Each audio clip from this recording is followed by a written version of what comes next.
Welcome, actually not from downtown Orlando today. I am currently in Jupiter, Florida at the Tiny Studio, and in front of me is one of South Florida's most premier boating and fishing photographers. And when he's not making content that will reel you in, he's working on videography and also working part-time at the Kravitz Center. He is also a hell of a metal bassist and a hockey player. So without further ado, please put your fins together for today's guest, Mr. Noah Robert. What's going on, man? I appreciate you having me on the show. Welcome to the show, Noah. Love it. That was quite the intro. I don't think I've ever been quite introduced that way before, but I have to give it to you as far as intros go. That was probably the best I've ever been introduced. Like I said, I try to make my intros as cool as the people that I bring on. I appreciate you, dude. That was awesome. Of course. So I'm originally from South Florida, and actually Noah and I have known each other for a while now. Long time. I think we met in Bantam League hockey. Bantam League hockey. If I'm not mistaken. That is correct. What year was that? I had to have been 13, 14 years old, so I'm going to say 2007, 2008. Oh, wow. It's a long time. Yeah, that is a long time. It's awesome, though. Yeah, definitely. And, even though that life has brought us to our different destinations, it brought us, right? I mean, it's crazy. But then again, we're bringing it back full circle right now. So the big... I don't want to say the big, but definitely like a huge key component, like totally common ground that you and I have is that you and I are both super into photography, shooting, editing, stuff like that. True, but only one of us is actually good at it, that being you. Like you have a podcast, I don't. So that's like by default, that makes you a little bit, that gives you cool points that I just don't have. I know you have the know-how, so all it takes is for you to be like, I got the equipment, now we just need to get the budget, and next thing you know it, we can get this little thing going. Part of the problem is I don't know what to do. Like there's for me, I would overthink it. I think that's what it really is. Understandable. There is a lot of overthinking that goes in with this. You want to make sure all your equipment is ready. You got to make sure that everybody looks good on camera. Dude, I'm not gonna lie. I'm super impressed. For those of you who haven't been on this podcast, Danny showed up with desks and microphones. I'm a video guy, but I was not expecting all this. This is really cool. Actually, it's my experience throughout the media industry that, I've picked up audio. And so recently I just quit a job that I hated. I was Good. Thank you. I was Congratulations. Appreciate it. I was working at an acai bowl place, just to keep the lights on after COVID and after the unemployment ran out. So, I had to go back to working, but it was just not going anywhere. So one of my coworkers was actually like, you know what, I can see you being a host for a podcast. And well, look where we are. A shot. That's awesome. Excellent. But enough about me. We are here to talk about you today, Noah. All right. Let's what you want to know. Let's go. All right. So first of all, take me a bit through what you do exactly. So you do fishing and boat photography and videography, which by the way sounds like the dream. It's not all fun and games, but it's a really good life. Basically, the way that my whole business acts and operates is, and just to give a little bit of backstory on me, prior to freelancing to the capacity that I do right this second, I used to be the brand manager of Salt Armor. And if you've ever seen a buy one, get for free face shield ad, chances are I had something to do with it, whether it was shooting it or editing it or being in it. I got borderline nude on the internet for this company, all right? Really? Oh, yeah. Actually, if you go on Jiffy and search up SA Company or board shorts, one of the first things that pops up, and I'll bring it up right here, is me strutting around like Conor McGregor wearing board shorts and nothing else. That's fantastic. And those springed a whole ad campaign of the Naked Noah ad. That's what we called them, is the Naked Noah ads. Here it is right here. Hold on, it's loading. You see that? Look at that. There's another one. Wow. Where the owner's wife is feeding me chips.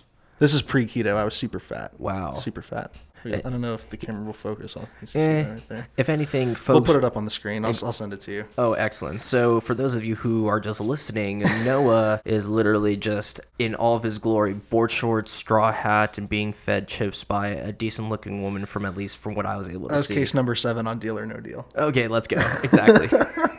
So Noah's living the life, essentially. Even that, it was a really good gig. I had a lot of fun there. But, it was kind of the point where I took my role there as far as I could possibly go. And around the time when that happened, I put my 2 weeks in. I went to go work at another agency just to stimulate some juices or get some creative juices flowing or something. But then COVID happened. Everybody got laid off. It was terrible. I tried to file for unemployment, didn't get it. Oh, damn. Sorry. It's all good. But what I did was I used COVID as an opportunity to reach out to a lot of businesses, influencers, entities, and brands that just wouldn't have the time normally to speak with me. So a couple of those brands that I wound up working with were Chase Baits, who is like a lure manufacturer. They're really big in Australia. Now they're coming to the United States. Cast is another one. They're like, you know how people in Florida have the Salt Life sticker in Australia. Yeah, Of course. in Australia they have cast stickers on their boats and their cars. It's you know, it's the same kind of thing, and they, you know, want to start marketing to the U.S. Just look for the Australian Hicks. Find what's it called? Cast. Just look for the cast stickers. Mag, yeah. But yeah, those boys kill it. It's just a really cool niche. Being in South Florida, you and I met playing hockey. There's only so much ice hockey that you're realistically going to play in South Florida. Correct. And it wasn't making me any money, and got to a point where the crowd wasn't really in my scene anymore. But yeah, so that's what I was doing. I went after companies. I went after brands. I got really close with a lot of YouTubers. I got really close with really popular and influential captains. And I kind of utilized that to just build that time anyway during COVID, to build those relationships and to plant a lot of seeds. And a year and a half later, year and change later, I'm shooting video for HMY. I do a little bit of stuff here and there for Costa. I still have chase baits. I still have cast.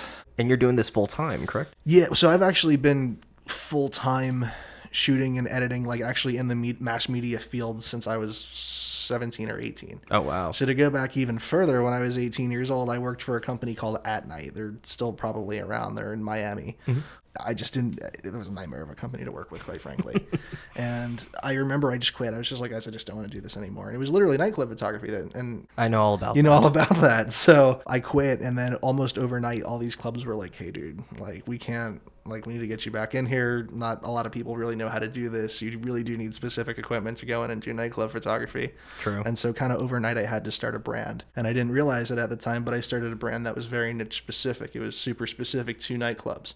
And then not only did I have all of Clematis at one point under contract, I partnered with a guy who had a lot of Wellington in New York, and he had a guy in Boston and a guy in Vegas. So when he and I merged, it just made sense. And I was 20 years old, making a ton of money just fucking around in nightclubs. Nothing wrong with that. No, but fishing is really where it's at. It's just like nightclubs. It's a really good niche. So the beauty of fishing is just that there's like, it's an industry just like anything else. There's every little facet of the niche has a huge business behind it. So for example, you could be a boat builder. You could build with a rod holder that goes in the gunnel. You could be the guy who builds the screw that goes in the, you know what I mean? Like every facet of this niche has a lot of brands to work with. And a lot of it to me seemed untapped simply because like, It's not the first thing you'd think of whenever you go out for photography is... No, but and they don't realize that they need it. They don't. Like, if you're an e-com, if you're selling t-shirts or lures online, you need it. But if you're like selling boats, you're a realtor, you have to market yourself. If you're selling coolers, you have to look at Yeti. They do an incredible job of marketing. So it's like there's brands that are doing it, but there's not a lot at the middle level. Like you look at companies like Costa and Yeti and Pelagic, and I mean, you know, if you research them, they're the biggest in this niche. They've been at it and around it for so long, but there's not much at that mid level. So it's kind of like I want to exist to kind of be in that mid to high tier of content creation. This is such a tangent. It actually still making sense though, because you're still talking about the stuff that you're working with. So I guess part of the thing too, there's a lot of things that I work with, and this is just Liquid Foam Group. And that's your specific company? Liquid Foam Group is mine. I'm the founder of it. Nice. But where we are today is Tiny Studio, which is a whole other, just completely different endeavor that I have. I think where I was really going with that tangent was that at the time I didn't realize it, but I was doing something called micro branding, where I created a brand that was just for nightclubs, and then I created a brand that was just for restaurants. And now I have a brand just for fishing and outdoors. And now I have a brand just for portraiture and headshots. So what happens is the customer feels that this person is clearly an expert in their niche if all they do is shoot nightclubs or if all they do is shoot restaurants. And in a weird way, you earn the trust, and you can also get more specific with how you behave and act and operate as a brand. Honestly, I feel like if people are listening to this to maybe do some business venturing, you know, I feel like that was a good piece of advice, especially since, ironically, it's kind of funny how little human skills are kind of talked about in the workplace because you have to know how to do your job, but at the same time... Sure. You have to be personable and pound door to door. And if you can't talk to people, no possibility whatsoever. And you know... I can't always talk to people. Like, it's just not, most of the time, I just don't really want to. I shouldn't say that. I shouldn't say that. I have to be in the mood. Correct. It's like, I don't blame you because it's like, you know when to put on your business face. Right. But then again, at the same time, you don't want to put your business face all the time. It's a slippery slope too. Because people always want to talk about work. It's fishing. Everybody wants to talk. Everybody who fishes wants to talk about fishing. I got a phone call 15 minutes ago from my buddy Ricky. He wants to talk to me about fish. Really? Yeah, absolutely. Oh, how's the bite in the Keys? How's that's all it is. Nice. Have you been fishing for like as long as you've been alive? Long time. So I started fishing. I grew up on a canal in Wellington. My dad showed me how to fish when I was 3 years old, and it's been a lifelong addiction kind of ever since. I kind of stopped fishing for a really long period of time in my life just because I was getting pulled in other directions. But ever since I got back into it, it's just pulled me really, really hard back in that direction. It's reeled you back in? That's a great way to look at it. Yeah. It has. I think it's kind of required just because I edit a lot. If all that time in front of a screen is so monotonous that you just can't, how could you do that to yourself? Like I realize that's like people who, like some people game, some people edit, like maybe they're, whatever they're into. Some people OnlyFans. That's fine. Yeah, I get it. Listen, if that's the grind, that's cool. But I couldn't do it. I had to do something to break up inside time and outside time. And the more time I spend outside, the more naturally happy I feel. It's, the sun, the wind, the salt. It's, you don't get that inside. Like I said, you're living a dream life right now because everybody who wants to live that kind of life is in a 6x6 like cubicle or something like that. Yeah. There are a lot of people who I can see have a tough time breaking the mold. And I think that the only reason that I shouldn't say the only reason, but I feel like one of the reasons that I've been able to do it was just finding who I am in this niche and where I belong, but also trying to think how to put it. I don't know. You just kind of figure out who you are and where your value is. So for example, like I don't have tens of thousands of followers, but I'm the camera guy, and every tournament day, big brands are wanting to post my photos and stuff like that. And that's an honor in itself. Right. Just even to be like on the page, you kind of have to be you have to be pretty good as far as I'm concerned. Correct. They have to think that your work is actually worth putting up. Sure. So the fact that they actually did it without any second guesses kind of just speaks for itself. For sure. And it's appreciated. It's just cool. Like just even that I'm thrilled with. Awesome. So when did you first get into like videography or photography? So I originally went to G-Star School of the Arts. Oh, I know about that. Yeah. So for those of you who don't know what G-Star is, correct me if I'm wrong, because my sister went there, but it is a high school totally devoted to film students. So it's devoted to film students, but it's also, they've got like a very heavy acting department. So the whole thing, and I think that they're also now trying to do like 3D animation and character modeling and stuff like that. Got it. Trying to expand the wares. Understand. And rightfully so. That's a really interesting niche too. But they really exist to do just that, is to give kids the opportunity to put a reel together before they're even in college. Which is great, actually. Is great. I've been involved in this since I was 14 years old. I kind of applied it to whatever my interests were throughout the course of my life, whether it was metal bands or nightclubs or fishing or yachts or whatever it is. I feel like it was just kind of a way for me to, like when you die, right? That's all you have is pictures. Like you go in the ground, but there's pictures, thousands and thousands of pictures from your life. So it's kind of like to be the creator of that and then apply it to your interests, and then you just have those forever. It's kind of cool, and I want to use what I do to build some kind of a legacy that God provided, I don't know, is remembered or something. I don't know. I want to leave a mark. That's really what it is. I think that's a great way to leave a mark, especially since, if anything, it's kind of like just a history tool in general, because it does capture a snapshot of time and space, because it's never going to happen again. Never. And the stuff that it's not like NASCAR or anything, but like still. Even NASCAR can be memorable. Yeah, for sure. Even NASCAR can be memorable. That's right. But I mean, there's always bigger and better things to be doing, but it's like when it's the final sailfish tournament of the season and you're fishing next to Showtime, the best sail fishing team in the world, and the fish jumps out of the water and you catch that shot, like you might not be shooting the Super Bowl, but goddamn, dude, like you can't beat that. No. And not every picture needs to be Brady in order to be good. You know what I mean? You're 100%. And if I saw a huge sailfish coming out of the water, I'd be in awe too, because we got to take you fishing. Honestly, I'm down. I'm not. We got to podcast that. I am not a great fisher, but if we can somehow find a way to like bring all the equipment on and like somehow tie it down to the boat, we need a big boat. We're gonna need a bigger boat. Big boat, that's for sure. So speaking of bigger boats, I see your content all the time of like you on like luxury yachts and whatnot, and it seems like, just tell me what you're doing doing on them? Are you like doing like real estate like kind of shoots for them? Exactly. So it's a combination of things. So they're probably one of my main clients is HMY Yachts. They're kind of, I mean, as far as this part of the world is concerned, one of the largest yacht brokerages. They sell a boat every 17 hours at a average value of $1.2 million. Wait, I'm sorry. Did you say seven? Did you say hours? Yes, every 17 hours. Just to like that's like their average. Average is hours Right now. Wow. Right now. But right now the boating market is crazy. It's like the housing market. It's like there's nothing. I bet. Yeah. So I mean, yeah, HMY Yachts probably one of my bigger clients around here. They have me. I kind of work with them on like a corporate level, so to speak. So like whenever they do a boat show or they want to do a marketing video or a commercial, usually they go through me to put it together. And then, oftentimes like a broker, they'll have a super unique listing. Like maybe one of the guys that I'm working with right now, Arthur Grin, is selling he will be selling a 94-foot Fed ship, but it's a super old, like giant canoe style boat, all wood, super unique. So he reached out to me and says, hey, I want to produce a video for this and get pictures. And I come out, I have a drone pilot. The whole 9 yards. Whole 9 yards, and we get it done. I probably do, if I had to guess, probably 100 boats a year.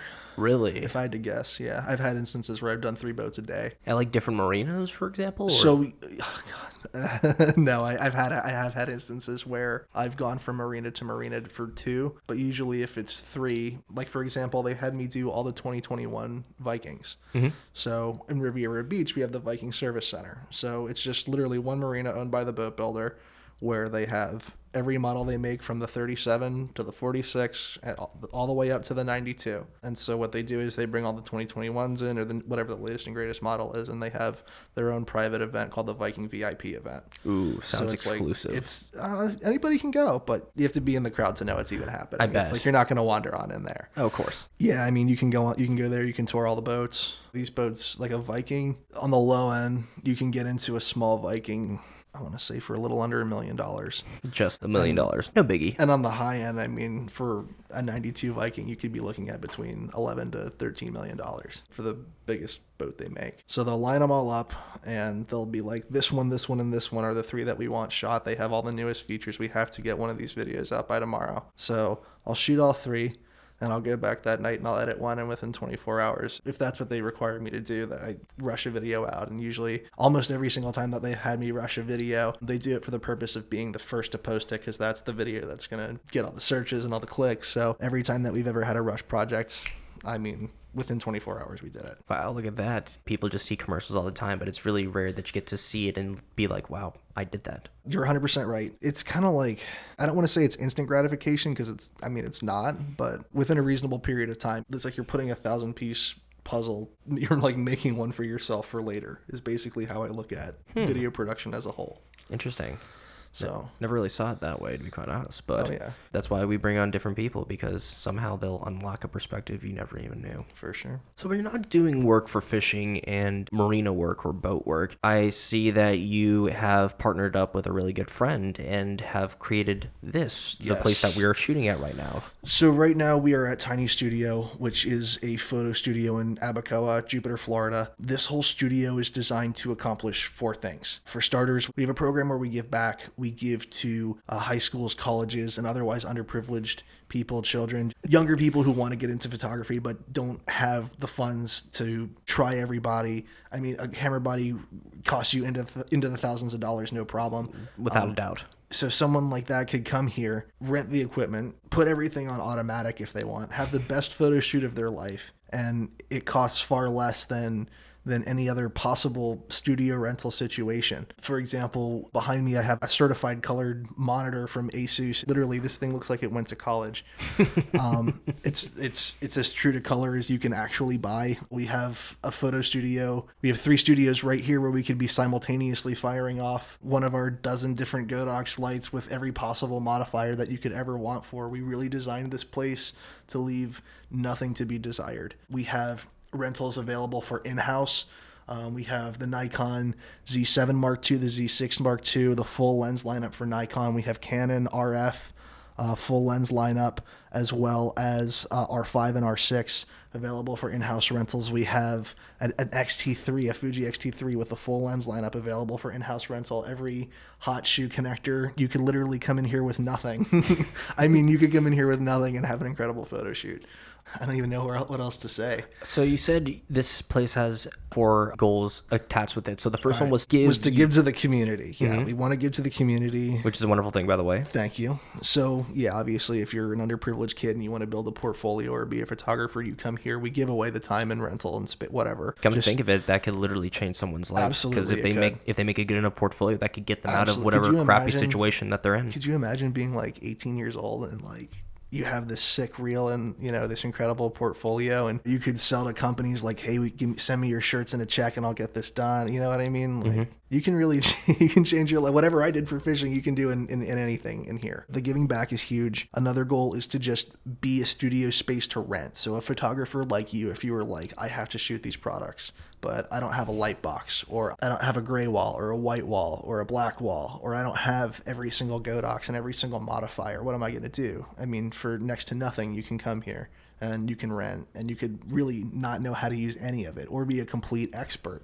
and have one of the best possible photo shoots you could ever ask for. Another goal is to actually offer photography services as well. So for example, you're a realtor, you're a yacht broker, you're a CEO company, you're an entrepreneur, you're a model. You need headshots. You're an actor. You need headshots. You need portfolio pictures. You need something for LinkedIn. It's your kid's prom. We want to exist because we look at a company like the Walmart style photographers that you see in the mall. Yeah. I mean, if you've ever been to a place like that, it's horrendous. It's horrendous. Well, JCPenney, but essentially the same principles. Could you imagine? And it's top dollar. It's really expensive. So it's and those people, they probably held a camera for the first time that day. Well, they're there to be shutterman, which I can understand. I understand the whole step and repeat model, but this is designed to be fun and kitschy and boutique. I mean, we're surrounded by RGB lights. It's an experience. Another big part of this brand is rentals. So again, we have every possible of the major 4 camera brands and their full lens lineups and hot shoe connectors,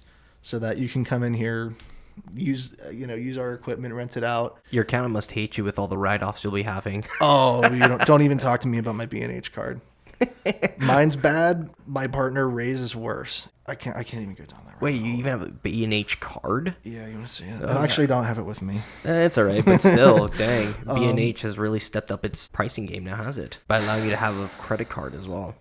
Seems like almost a deadly combination. It is a deadly combination. Especially for people like us. It is. And the worst part is like, I needed an R6. I had to buy a body, and I was like, you know what? I bet you I can get a limit increase. And I went on there, and they totally gave it to me. And I was like, in my head, I thought to myself, I bet you I can get another limit increase.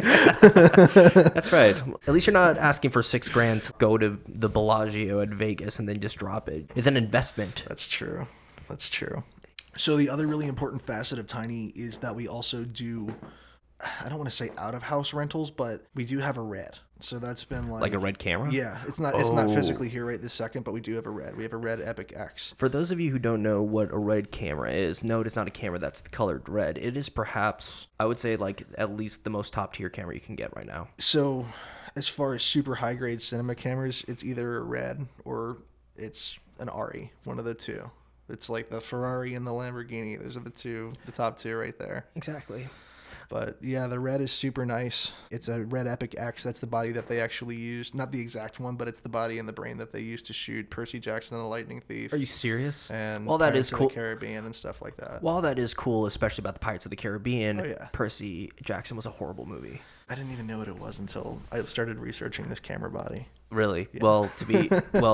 I've never seen it. Growing up, my aunt bought me and all my cousins, my siblings, the Percy Jackson series, and it was a fantastic book series. But then immediately when we saw the movie, did you ever like Avatar, The Last Airbender? I know exactly where you're going with this. With M. Night Shyamalan? Yeah. Essentially, it was a repeat of that. That's terrible. I'm sorry. Yeah. It's... It's one thing to experience that once with Avatar. It's a whole other thing to experience again with something else you like. Correct. I was willing to take another chance on love of books into movies, but... Terrible. Every once in a while they get it. Very rare. Every once in a while. But yeah, that's really the big thing with Tinies. We're giving back. We have rentals. And we'll take your picture. You can come in here and take your own. And it's something unique. I think that even Portrait People, when that was a big brand, they couldn't provide the fun experience. It was kind of like you almost dreaded it. Correct. But like if you come here and it looks like some kind of Star Wars nuclear science room, and well, you know, it's another ball game. And I think that if we can get kids fired up about it in the same time, it's really valuable. When you get the kids involved, that means the parents get involved because the kids won't shut up about it. And again, it's designed to be affordable. I like that. You know, of course, money is king nowadays. But the thing is that, you know, you're proving that this is more than just something that you make your money off of. This is an actual passion of yours. And it's supposed to be fun. You know, so much so that something we really want to do is we want to get on Groupon and offer like a thing where if it's your bachelor party or your bachelorette party, you can come in here and we'll get like dick lollipops and crazy props and just shit like that. If anything, you could buy a lot of beer and then just write that off too.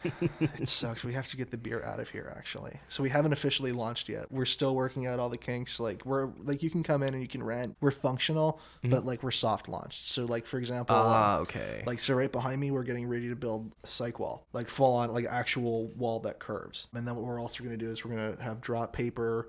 We're going to renovate the bathroom. So there's a lot of things that we still want to do to this place to actually get this totally to fruition. And you could do 4 photo shoots in here simultaneously right now. There's nothing stopping you. I think that's a really cool concept. And also when I went into the bathroom, I love how it's almost like a utility closet as well. That's very temporary. It's going to be like a powder room soon. We have a whole vanity coming. There's a clothing rack in the garage. The gun safe's coming out. Like it's going to be nice. And even this cabinet's going to be all cleaned up and it's lockers, super high grade. It's a work in process, but it's, you know, that's why we're taking this period of time to like really fine tune it, work out all the kinks. Even that's kind of why we're doing this here. I want you to tell me if this sucks or not, or if this is a good idea or what I should get. I want your honest feedback too. Bro, I love it. In fact, we got to take pictures of you before you leave here too. We'll pop a few stills on the beauty dish. Oh man, as much as I'd love to, I look really ugly right now. So that's the other thing too. We want to prove that we can make you look beautiful. Okay, you know what? In that case, we got to do one.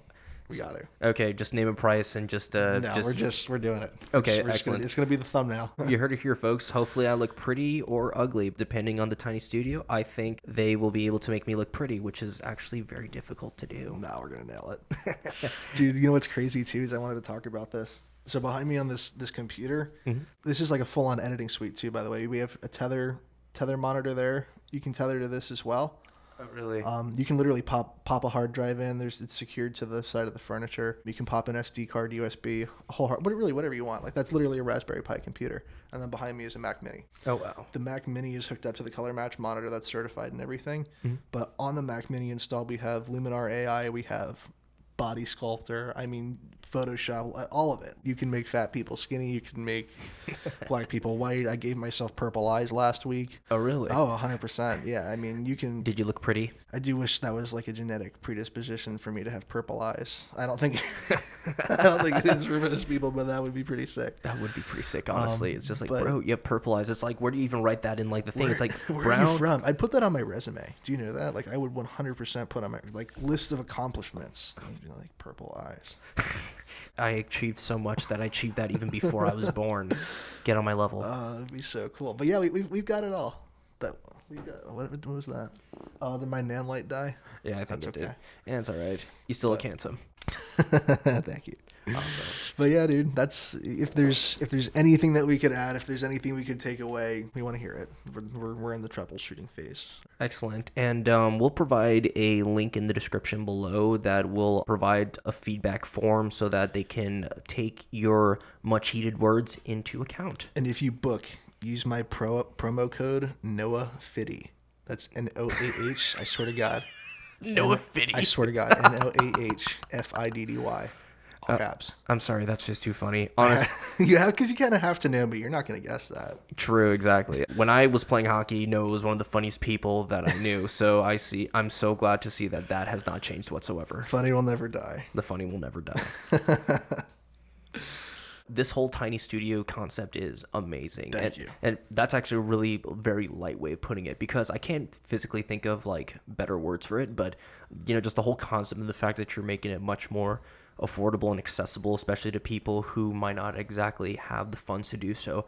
I think that's a very beautiful thing, and to be quite honest with you, I think that could actually increase the knowledge and aptitude of equipment like this because people are exposed to it. For sure. I think that it builds the community. It makes if there's really good photographers around here, it will attract more brands to operate here as well. Indeedy. So, besides being a talented videographer and photographer, Mr. Robert here is actually also a bassist. So I was Last play time- a lot of different instruments. Well, last time I knew you, you were like primarily playing bass in a That's band. true. That's true. So I do have I guess I should say a big musical background. I used to play guitar in a metal band called Underlined. I was also in a band called Circadia, which was a totally different kind of band. I actually remember following both of them on Facebook. So it's funny, even the branding for both of those brands was really cool. So Underlined was a really big part of my life. I played music in that band for years. We got signed, we got put up in Ohio, we made a record, had the whole experience, and unfortunately things went south with the record label. It was time for me to go. It was time for a few other people to go too, and went and joined Circadia and just had a lot of fun. I probably had like the most actual like fun in that band. I mean, we cracked jokes, we talked so much undeserved shit. I don't know, we had a lot of fun. Did you ever get to live that rock star lifestyle of like touring and everything like that? We did some weekenders. Okay. Like we did some things where we'd like hit Miami and then Orlando and then Jacksonville and Tampa and Naples, and then we come home, and it was cool. But to get to the point of being super successful at that, you have to be selling records, and you got to be playing 300 shows a year, and Also, that's a great, and it's expensive. Oh, I bet. But also, oh my god, and there's no money to be made. That's the problem. it's kind of sad that because where you mentioned that is exactly the point I'm going to bring up. It's like you were a great musician. It's just that rock's unfortunately kind of dead. It's not just rock too. Like even if like I started a boy band right now, could you imagine? Dude, you can throw a rock and hit a SoundCloud rapper. You really could. But I don't want to say it's the problem, but it's just like music is super. It's almost too easy. Like anybody can jump on a computer. It's really saturated. It doesn't sound good saying that because I don't want one day I fear that someone's gonna say, oh well, I can just get on my iPhone and. Surprisingly, some videos have actually become as a result of that, especially with TikTok. For sure. TikTok's interesting to me because the marketer in me says that they're giving away engagement. They're turning anybody into an influencer if you play their game. And there was a period of time when I was at SA, we were looking for TikTok influencers because you couldn't pay to run TikTok ads. But these people had tens of thousands, millions of followers. My buddy Ryan has 2.2 million followers on TikTok. My girlfriend has 20,000 followers on TikTok. Dang. It's crazy. Is your girlfriend hot? I'm just kidding. Yeah, she's a babe. But TikTok's an interesting animal. I think it's cool because, again, if you play the game, it rewards you. But it does make it a little too easy to take the idiot box phone and do this and do this and do this. And I don't know. I think that people do start to appreciate it, like at least a little bit, I think, what we do because of it. But in some instances, it totally takes away from the seriousness of whether it's the light box behind me or the backdrop over there or whatever it is, because it blurs out the background or whatever. It kind of takes away the professionalism. It does. And I've seen, I don't know, I'm a trained eye, so it's different. I know you are too, but I've seen thousands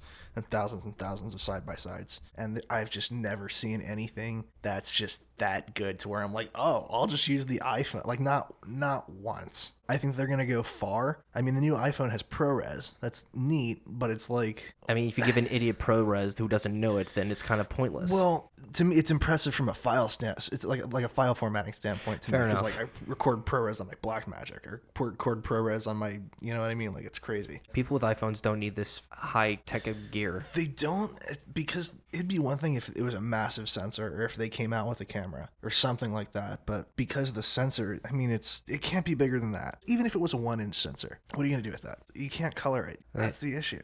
I don't know why, but what we were just talking about, it actually just reminded me. So my buddy is actually in a rock band up in Orlando, and I actually did some pick photos for them at one of their concerts. They played at the House of Blues, actually. Isn't it hard? Isn't band photography extraordinarily hard? It's pretty difficult, not gonna lie. Especially when you have to battle through the crowds in order to get like certain angles. Like, And they don't want you to use flash? don't get me started with that. Especially with like the dark venues. Granted, I'm glad that at least for the first 2 songs, they allow you to be right under so that you don't have to deal with anybody. But still, I remember just having to battle through everybody in the crowd, and it's just a nightmare.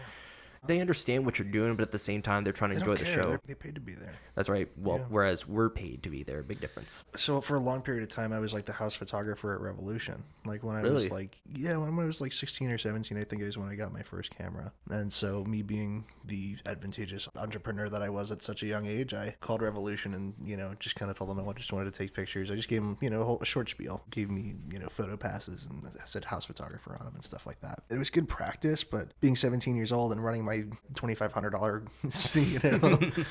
my 7D Mark One with the 70 to 200 and my 50 mil all the way down to Fort Lauderdale in my 1994 Honda. It was just, you know what I mean? Like, it's like people who live in a trailer but have a Lamborghini parked in. I guess it's I don't know. It wasn't ultimately worth it just because I didn't make any money in it. That's hard stuff. Like, it's really, really hard to take. Then again, at 17, you're not really supposed to know how to make any money. No, I was just building the portfolio, but still, it was fun. Who were some of your favorite rock bands growing up? Some of my favorite rock bands growing up, I would have to say Slipknot. Breaking Benjamin. Yeah, let's back up a little bit. So my definition of rock and like other people's definition of rock are two totally different things. Because like I'm down with some really heavy music. Like really heavy music. How heavy we talking? So like I don't even want to say the band names. Like, honestly, are those like those unreadable band names? I love the illegible font stuff. Okay, got it. So like I'm not a big fan, but like Whitechapel and all that. I love Whitechapel. I really do. I love Whitechapel. I love Cattle Decapitation. I love Infinite Annihilator. Cannibal Corpse? Cannibal Corpse is okay. I like a lot of the newer stuff. Like I find like a lot of, this sounds weird, but I find a lot of death metal boring. It's just, I don't know how to word it. It's just like a... All sounds the same. A lot of it does all sound the same. Got it. A lot of it does. So it's like, I think that I find myself enjoying the more faster, like the metal core side of it a little bit more. I guess closer to like the Chelsea Gray and the Whitechapel. Like, okay, got it. How do you feel about a Monomarth? They're cool. Not my thing, but they're cool. It's kind of like, what's the term for it? It reminds me of like Bathory sort of thing. Kinda. It's. I'm trying to think how to word it. They just have like a very. I don't want to say stoic because that's not the right word. It's like Viking rock. Yeah, exactly. It's Viking metal. Yeah, that's exactly what it is. I actually think it's its own like subgenre of metal now. There's a lot of weird little subgenres within metal and it just got weirder and weirder and weirder, and I think that's kind of when I started to get out of it. Is when it just got to the point where I was just like, this dude's a folk jazz metal unicornist, and I'm like, dude, it doesn't make any sense. Yeah, think about what festival lineup you would be in. Oh yeah, that's right. That's the other thing too, is these music festivals are out of control. They're like, we have Machine Gun Kelly and Slayer on this lineup. Slayer, dude. I watched that video recently. That dude was hilarious. That was one of the first videos you ever told me about, and that's when YouTube was like in its infancy. You were just like, dude, there was this one guy on the end of 60 Minutes, and he just yells Slayer. That was on 60 Minutes. I forgot about that. You're 100% right. That was on 60 Minutes. And he was wearing. Could you imagine, like, you're like 72 years old, and you've got like grandkids, and you're just like walking around and you're like, that's my episode of 60 Minutes. And you're like, Slayer. Slayer. Oh my God. Grandpa, what was wrong with you? It's so weird to think about. Talk about the middle grandkids. Oh my God. It's so weird. It's like there are actually going to be like grandparents who are like metalheads. 100%. We've never seen that before. There's never been like a generation of like people who listen to metal and they're like 100. That hasn't happened yet. No, in fact, let's just hope that they just like the music and they don't just stick with the outfits, because like if just imagine like EDC grandmas. You know, have you seen that Batty Winkle on Instagram? That who? I don't know if I'm saying this right or spelling it right. I might even look it up. I might have to fact check this. I don't even know where my phone is, but yeah, I think her name's Batty Winkle on Instagram. She is like literally like 88 years old, and she like dresses like Miley Cyrus. Ew. Like craziness, but it's super entertaining. I mean, you might enjoy the content. I think it's funny. As long as she has the right parts covered, I'm okay. She's decent, yeah. Okay. But it's still going on. I bet. Yeah. It's a lot. Dang, well, when it comes to my definition of rock, I'm thinking Van Halen, I'm thinking Red Hot Chili Peppers, I'm thinking, like, who else is decent from that? Like, The Who, the Rolling Stones. AC/DC. I actually was listening to some AC/DC on the way here. I'm a big fan of AC/DC. I personally believe that their music is going to be timeless. I agree, but I don't know if this is still going on. I remember a couple years ago, the singer started to go deaf. Really? And because of that, that's why Axl Rose. Oh, that's right. Right. So, and then the singer of AC/DC like tried to sue AC/DC because he's like, oh, it's like a workman's rights thing. Like, I'm disabled and you guys fired me. True. That's what he's trying to say. It's like on one end, I do see where he's coming from, but 100%. But at the other end, it's like, how can you hear yourself sing? They should have just worked it out. Yeah. They could have worked something out. I think this is Brian Young Yes. This guy, because That's Bon correct. Scott died a Bon long Scott time ago. died, yeah. Rest in peace. Rest in peace to Bon Scott. That's right. It's so weird to think about because all these festivals, sure, they have like big turnouts, but then if Mm-hmm. you really think about it, like AC/DC and Metallica, they know how to sell out crowds. Mass. I mean, it's a problem. It's a different footprint. True, but then again, it's like, as much as I've been starting to get into the EDM music scene Some more, of it's fun. it is fun, but the thing is that a lot of it is pretty repetitive. And plus, part of the cool things about seeing a rock show is like seeing someone do a great solo, and you can see the musicianship and the artistry that goes into it. The atmosphere of, I think, the EDM show is fun, but you're 100% right. They take away that element. I remember one time there was this really big DJ. His name is Martin Garrix. He made one big song like in 2015, and so like he one time performed at UCF for homecoming, and so people were like, "Oh my God, it's this guy!" And they had like a bunch of snaps of him on their stories. They see a world-renowned DJ. I see a guy just jumping up and down while pressing buttons. I mean, I think all the talent was kind of there on the front end, because it's like the guy's not there, like he's not painting a picture on stage, he's not like engineering the track or anything, but it's like I think they're like celebrating the reward of it. I think is kind of what it is. I think that is a fair way to look at it, especially since like they had to put that time in the studio in order to like craft out that song, and so it's like, yeah, I mean, a lot of thought goes into it, and it sounds weird, but the other thing that I learned in music is that like it's kind of like marketing. Like all these labels are really doing if they're like picking people who they think that are marketable, like they sound good enough, but how can we sell this? it's all about the selling. It is. So a lot of bands have gimmicks, a lot of and that's cool. Like Kiss. Yeah, dude, did you hear about what happened with Kiss here the other night? No, what happened? They're on tour or whatever. They tried to play like whatever. I don't know what they're calling the amphitheater here anymore. They keep changing the name of it.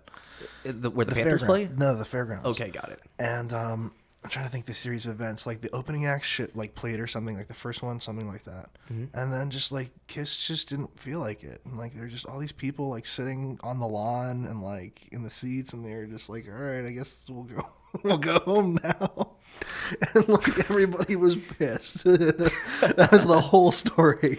And that was like last week. Oh no. Yeah. If my dad went to that, he would have been heartbroken. Oh my god. See, in addition to being in part of the U.S. Army, my dad was part of the KISS Army growing It's up. part of the I mean, in a certain era, that's just part of the territory, I think. That's normal. Yeah, I mean, granted, I know they're like bass heads, but it's like KISS had their own little following. A lot of those bands, like like the Rolling Stones. I'm not the the Rolling Deadheads. Stones. That's right. Deadheads, the Grateful Dead. Yes, thank you. It's actually really funny you mentioned that because I feel like everybody's dad was a deadhead. or someone has a really Deadhead hippie uncle. mom. Yeah. Because there was actually 3 teachers at my high school who were deadheads, including one of them who was like the football coach and like super into God and Jesus. And then it's weird to think it's like, dude, this guy was probably smoking pot in front of Jerry Garcia. Jerry Garcia, that's awesome. That's probably where he found Jesus, and it's like, you know what, maybe I shouldn't do that. Maybe. I like to think well of. I like to paint positive pictures in my head like that too. Hey, listen, as long as he found some kind of peace in his life, I don't see where the problem is. Better pot than like ecstasy, for example. Yeah. Not saying that I've done ecstasy. No, but like that stuff's bad for you, man. Like they've done studies, like that's why they made it illegal. Is it's really bad for you. I haven't done it, but like it's like holes in your brain or whatever. Something like that, yeah. Or at least that's what I've heard. Jeez. It's like food. It's like they're inventing like new ways to get fat. They're just like, yeah, we just fucking take a donut and just fill it with bacon and jam and just, put some icing on the top and bake it into a cake and just With some food things. What is that? Yeah, I just heard that too. What were we talking about again? Oh yeah, that's right. Food making you fat. Hold on, my girlfriend's calling me. Give me 1 second. Oh, excellent. Oh, how cute. I did not tell her 4:30. I swear. Oh, No, I did not. okay, got it. It's all good. Oh crap, it's 8:10. No, you're cool. Okay. Well, I still appreciate you taking the time, No, even though of course, this is fun. This is a lot of fun. Plus, catching up with old friends, This is like probably the best way to do it. Like linked up with David Silverstone and like a couple other people, just like kids from hockey and stuff like that. And it was like we did not do this. Yeah, well, it's kind of funny what I've realized about doing a podcast. It's like when you want to hang out with people, they're going to most likely say no. But if you say, want to be on my podcast, they'll be like, oh, I sound interesting I enough. want to be on your podcast. Absolutely. Hell yeah. It's cool. It's like the thing to do in 2021, I feel like. It's not even bad that I'm even asking them to hang out because this is hanging out. This is sick. This But is it's something different. But there's a lot of thought that comes into this. This is elaborate. I'm not going to lie. Appreciate it. This is as elaborately cheap as it goes. No, this is awesome. Appreciate This it. is sick. It's funny because when people aren't knowing so much about the media field, they'll just like to play around with everything. And they'll just go, oh boy, yo, I hear myself out. Yo, I'm in the studio. You know, and all that kind of stuff. Oh my gosh. I hope to have like a super sick studio lab kind of thing like that one day. That'd be pretty badass. I'm cooking up in the lab, yo. That's awesome. Excellent. Did you grow up around rock music? Or No, mixed. So my dad was really into blues and like classic rock. so like Eric Clapton, B.B. King, and all that kind of stuff? Yeah, stuff. He was a deadhead. So, you know, my mom was just kind of like into Andrea Bocelli, mom stuff. Of course. My brother was really big into heavy metal, and my sister at the time was very big into heavy metal. So it was kind of like Are you the oldest sibling? youngest. Really? By a lot. But that's okay. It's kind of weird because I've been the oldest sibling all my life, so I've never experienced that. really. Yeah. They were big into heavy music, like my sister was big into punk, my brother was super big into super heavy music. I just kind of like was exposed to little bits of it here and there and just kind of picked up on certain things that I liked and didn't like. And So when did you decide that you wanted to play like music, like instruments wise? I think when I saw it on TV, it was the 90s. People were just being comically over the top on television, and I was just like, that's cool. I feel like if I took lessons and worked really hard and just did everything, that I was like, maybe I can get to that point one day. And I had some good shows. I played some really big shows here and there, but Who would you say is your inspiration for bass, would you say? for bass specifically, I look to a lot of bands like Tool for bass. I look to a lot of bands like I mean, even Les Claypool's really one of the Legend. best. Yeah, absolute legend. Yeah, I was really more of a guitarist. Okay. So I played bass and underline for a little while, and I was quickly moved to guitar. So then in that case, who are your main guitar My influences then? guitar influences. Jeez, I don't even know anymore. And honestly, I've been so out of music. I really got out of music. I think I was 20 years old. So it's been almost It's been almost 10 years since I've been into music. Damn. Well, it's like you still have it there, and it's like I have it. I play here and there a little. I want to make. There's a couple music projects I like to do. Oh, really? At some point, it's just time. I'm so busy. understandable. But as far as guitar influencers go, I'd have to probably say I was a big fan of Avenged Sevenfold. I was a big fan of Korn. R.I.P. to the Rev. To the Rev, absolutely. I was a big fan of Korn. I was a big fan of All That Remains. Did you ever come undone? I did. At one point or another, I can almost guarantee you I did. But yeah, I mean, stuff like that. Anything that was kind of different. I liked a lot of the 7-string guitars, stuff like that. Have you ever played on a bass with more than 4 strings? I've played 5 and 6 string. I mean, I haven't owned them, but I've played them. Are they difficult to play, or? No, it's the same essential thing. It's just a matter of whether you need the extra step. Fair enough. Mm-hmm. All right, nice. I'm trying to think what else music-wise. I don't know. Do you like Kirk Hammett? Metallica's fine. It sounds weird. I have a really tough time with old music. Okay. I like Metallica. I enjoy Metallica. I like AC/DC. I enjoy it, but it's I'm not. That's not your bread and butter. No, even in the car. I feel like I've also listened to so much heavy metal in my life that I don't want to say I'm burnt out for it, but I have to be in the mood for it. So I'll go to work and maybe it'll be like a Zach Brown, like a country song, and then I'm super picky about country though. Got it. Yeah, me too. And then maybe it'll be Billie Eilish, and then maybe Seether, and then Seether, just damn. something, yeah, just some grunge or whatever, just something different. Man, I haven't heard that name in a while. I know. They're just ripping on Machine Gun Kelly, but I think so is everybody right now. I mean, it's sure, Machine Gun Kelly looks like a bitch, but he asked for it, dude. But he's dating Megan Fox, so I don't care. you don't have to care. But I guess. But you have to give props to that. But besides that, you don't have to give props to anything else. But still, you have to give props to that. I suppose. Listen, when Transformers came out, she was the hottest woman in America. Who gets to decide that?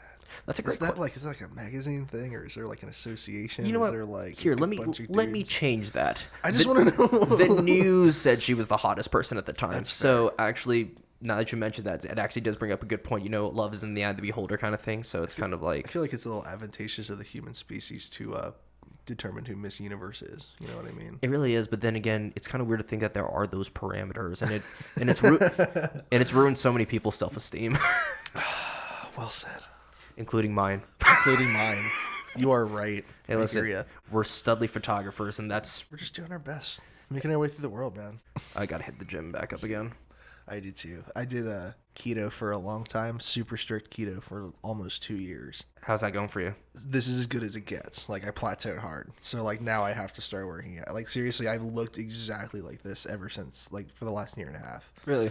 It's crazy. I fluctuate a little bit, but I don't know. coming off of keto is really hard. So it's kind of like I feel like I have to keep it going, and I have to start working out, and I just don't have the bandwidth right now. I feel that, and like I just recently quit that job that like it seems because I work the night shift, all my energy and my mind's Gone. That was the problem with nightclubs and the food. It would be like 5 a.m. and I'd be like getting off of work, and there was like I wanted dinner. Oh, that's true. And then there's like only McDonald's open. It's terrible. Down here, we're a little bit lucky. We've got Howley's and Havana, and there's a couple places here and there that are open super late that are awesome. Oh, dang. Well, we need them in Orlando I'm because... surprised you guys don't have them. Yeah. Have you been to Pom Poms? In Orlando? Yeah. I have not, actually. I'm trying to think where it is. It's off Bumby. Oh, okay. That's actually really close to where I live. Dude, they're open super late. You gotta go. All right. You know what? When I get back home this weekend, I will go there. I'm gonna get a message from you at like 11:30 at night, and you're gonna be like, dude, that shit was awesome. Excellent. Well, in that case, prepare to give more good answers because we are now going into the bonus question round. Is this the lightning round? The lightning round, as I call it. But, you know, nothing fast and nothing that will get you fired in the future. So, starting with question 1. Let's hear it. Mr. Robert, in some stroke of events, you saved the life of a marina captain, and therefore he's allowed to give you 1 free boat. Everything bells and whistles, completely paid for, including a year's worth of marina time. What boat would you get, and what would you name it? Oh, man. I would have to pick 72 Viking. I was about to say, probably go for the Viking. I'm a big fan of the Vikings. I think they make the best production sport fishing boat. But yeah, that's a sick boat. As far as what I would name it, I feel like my girlfriend would be like, you have to call it the Serena. Great. The Serena? Right, because her name is Serena. I love that. It's very clever. That's a good question. Well, her name has a nautical pun to it, so if anything, it seems like it was meant to be. Oh, for sure. We'll see, though. There's some, I don't know, there's some cool named boats. Like I fish against Ditch Digger. I fish against really cool boats, I think. I even fish against Michael Jordan a good bit. Wait, like the actual Michael Jordan? Yeah, he's on Catch 23. Catch 20. Is, I think, an 80-foot Viking. Excuse me, that's an 80-foot Viking. Catch 23. That's too funny. Sick boat. He's always on there. It's wrapped like the boat looks like Michael Jordan, like his shoes. Oh, that's funny. He's usually sitting on the wall smoking a cigar. He's cool. Of course he would. But then again, if you're the best basketball player, best of anything at all time, why wouldn't you? Okay, number 2. You've been asked to do a major shoot for any major port or marina. Where would this port be exactly? So Fort Lauderdale's kind of where it's at. Wait, really? Yeah, for real. And the best part for you is that it's in the backyard. It's right out here. As far as boats go, like I feel like I'm kind of where I want to be. The only other real destination would be like Monaco or like, you know, something like that. There's some really big international destinations for it, but it's like anywhere. It's seasonal. From now till June, it's all here, but from June till August, it's in the Northeast. And, you know, sometimes people go to Cabo or they go to the islands, or some of the stuff that people do on their boats moves around a lot. Got it. But we're pretty much here. We're pretty much doing it. So that's so cool and it's so convenient for you too. It's like like a 40-minute drive from you. It's a 40-minute drive. Yeah, but too, you know, the other thing is that a lot of big boating industry is right in front of Palm Beach. Yeah, you're literally in prime real estate. I go downtown West Palm and park my car and jump on a boat at least once or twice a week. It's not like you're gonna find a good boating industry in like Nebraska, a landlocked state. No, well, there's a freshwater boat market for sure, but I'd rather be on the ocean.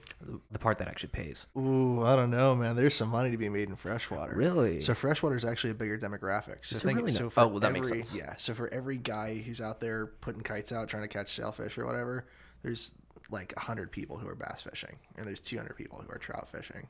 Damn, that's pretty cool, actually. Yeah. Well, I just learned something that I did not know before, so thank you for that. No worries. Number 3. So this is the hockey-related question. Oh, yeah. Now we're talking. These hockey-playing aliens from space have come to invade the planet. Oh, my gosh. Pick the starting 6 to save the planet. Starting 6 to save the planet.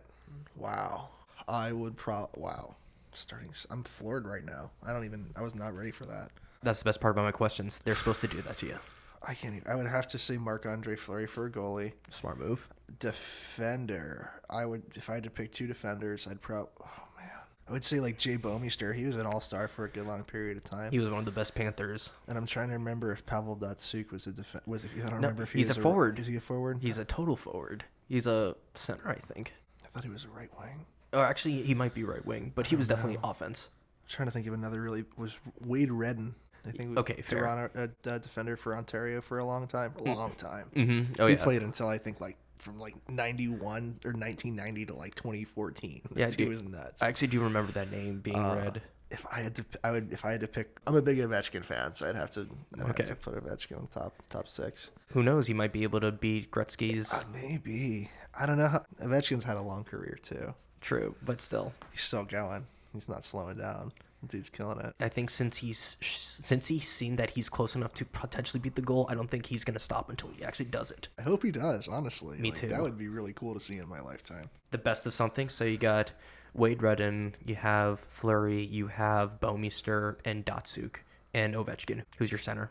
Sidney Crosby's a center, if I'm not mistaken. Yes. Give it to him. I hate to say it. I'm not a Crosby fan, but I give it to him. I agree. As a guy who's also Team If Ovechkin, the fate of the world depends on it. yeah, you kind of got to.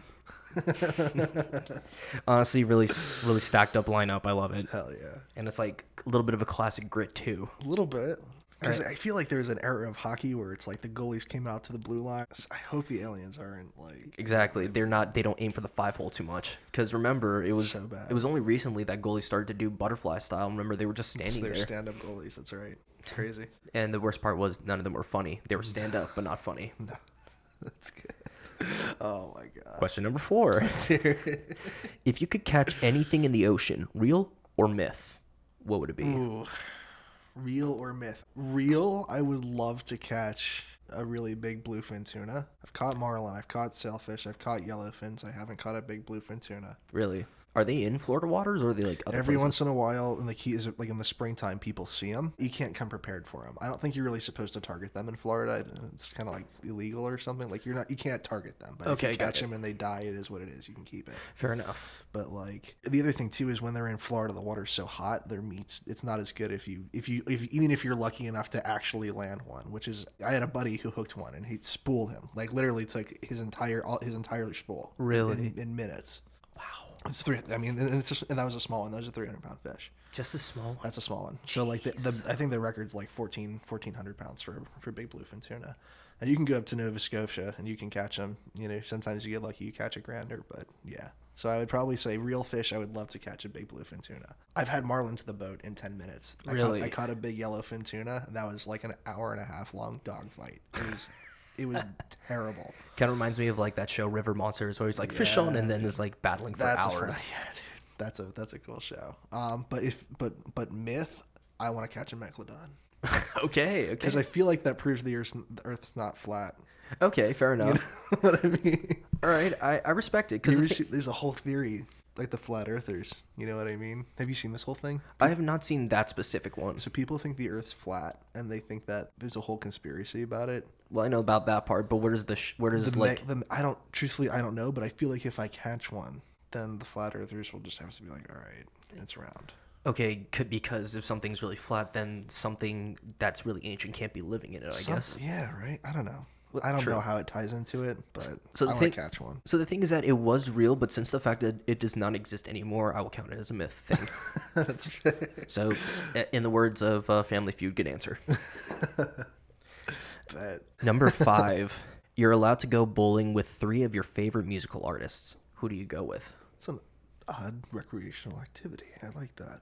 If I had to pick 3 musicians, And you don't have to pick like solo artists. Like you can, for example, pick a band, and that counts as quote unquote one person. okay, I would really like to go bowling with Post Malone.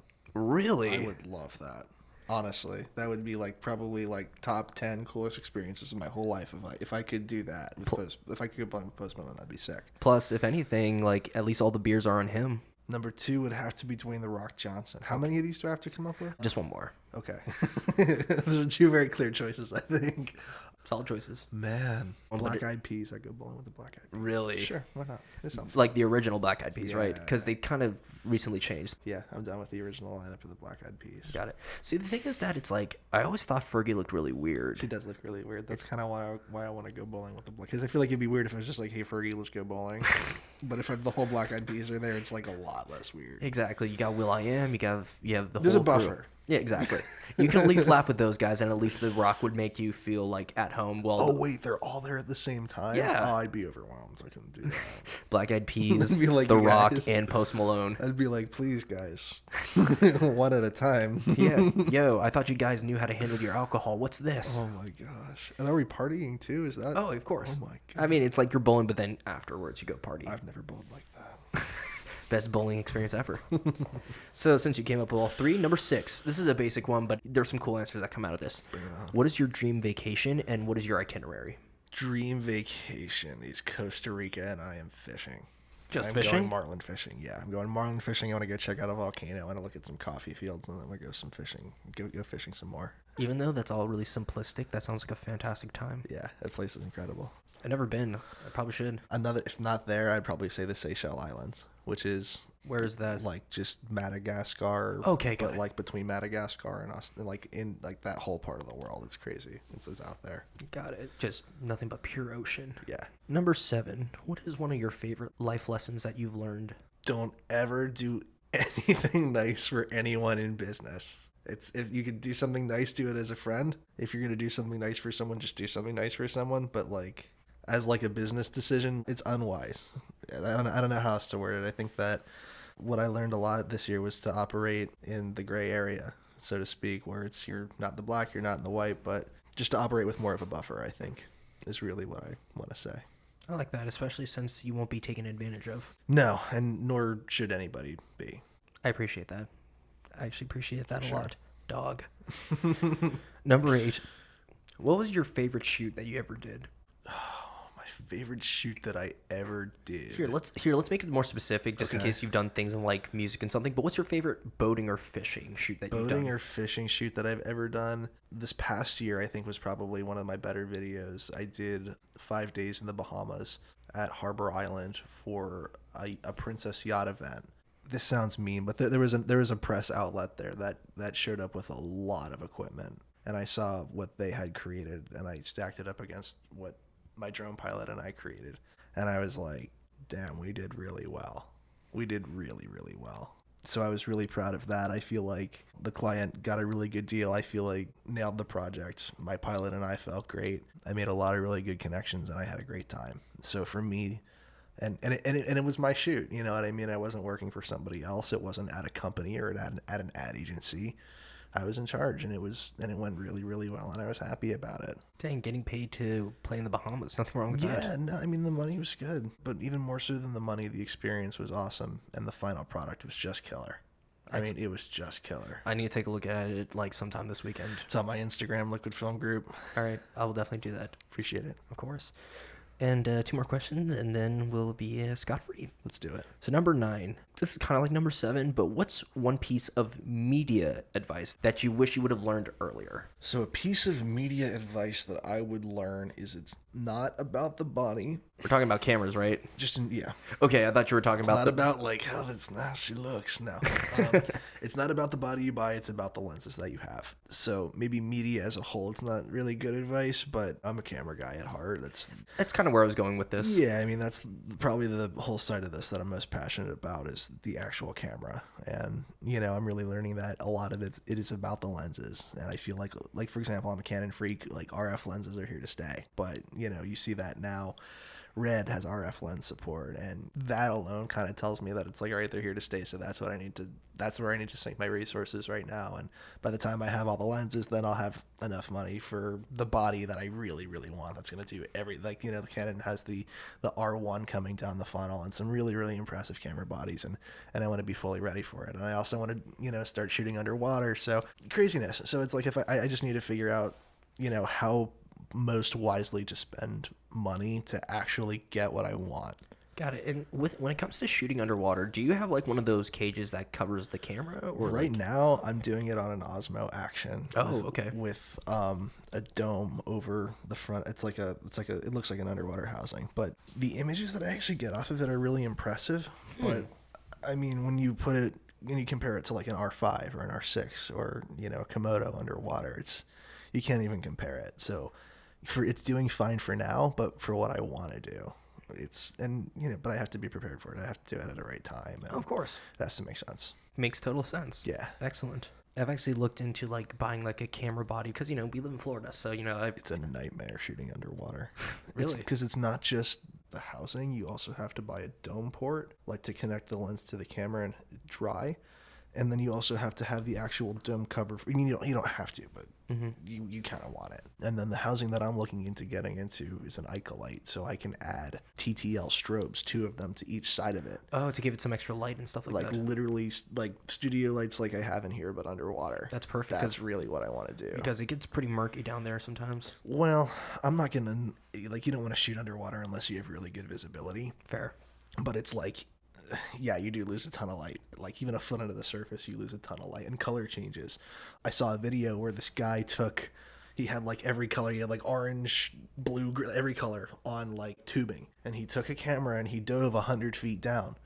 It looked like green, like everything just turned like blue pretty much. Like you couldn't even see that the thing was on the left was red and that the thing on the right was purple or whatever. Like everything was just blue.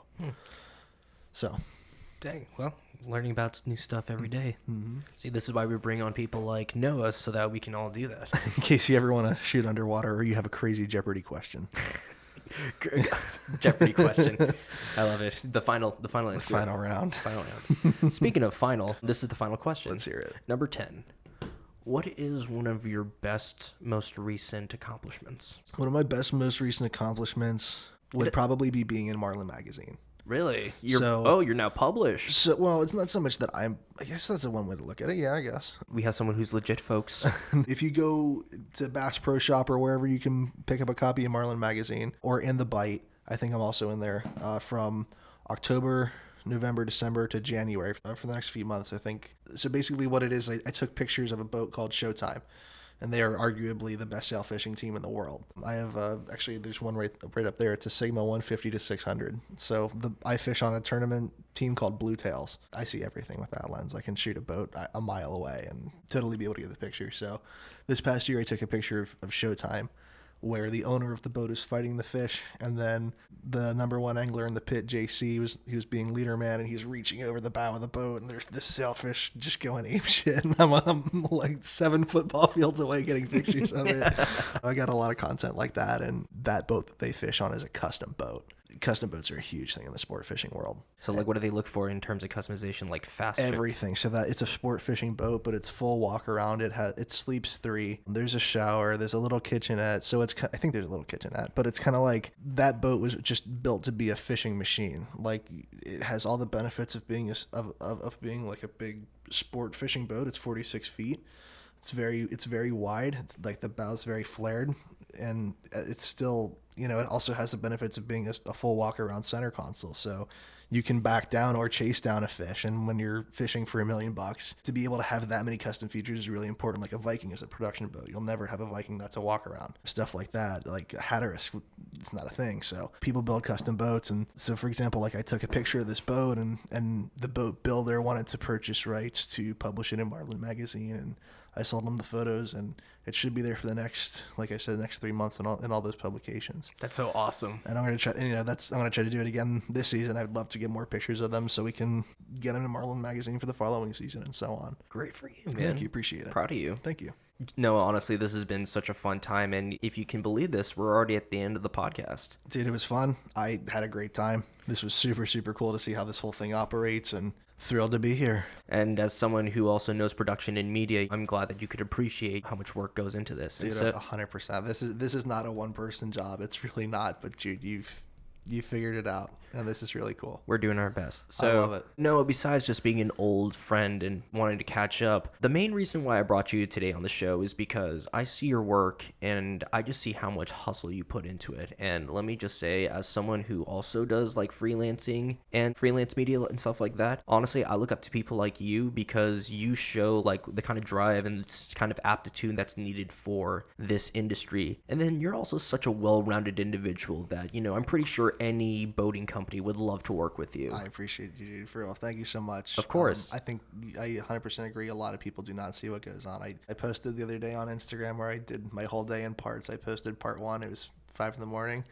I'm up. Part 2, I'm shooting a boat. Part 3, I'm getting breakfast. Part 4, I'm at Kravis Center. Part 5, you know what I mean? Like, and I was up until I was up until midnight, 2 in the morning. See, and you're just that driven of an individual. And it's with that drivenness, you're a fantastic guy for media, and just you overall being a fantastic guy. I appreciate it. That is that is the reason why I think you, Noah Robert, have big DK energy. Dude, you are the man. I appreciate you so much. Thank you. Of course. Dude, let's take a picture of you and then let's get out of here, all right? Excellent. All right, folks. So we're going to list all of Noah's social media in the description below. That includes his personal, Liquid Film Groups. Also, I'll do my best to get a link to that photo that was published in Marlin Magazine. Before we head off, is there anything you'd like to promote? Just really appreciate you having me out here and you coming down and everything. If there's anything that I'd like to promote, it would probably be Tiny Studio Rentals. You can look us up on Google, Facebook, Instagram, pretty much anywhere. We're going to start a TikTok soon. I'd also like to shout out my own brand, Liquid Film Group. I'd like to shout out HMY, Costa Del Mar, Shimano, all these other companies, Chase Baits, Yozuri, all these other companies who have been really supportive of me over the years. And you as well, like I said, for coming down and putting on the show here. Of course. Well, with everything wrapped up, I think we should be good. So let's do it. Let's get a picture of you. Let's do that. Indeed. All right. So, with all that being said and done, just be on the lookout for his stuff. And this is Big DK Energy signing off. Later. Thanks for watching.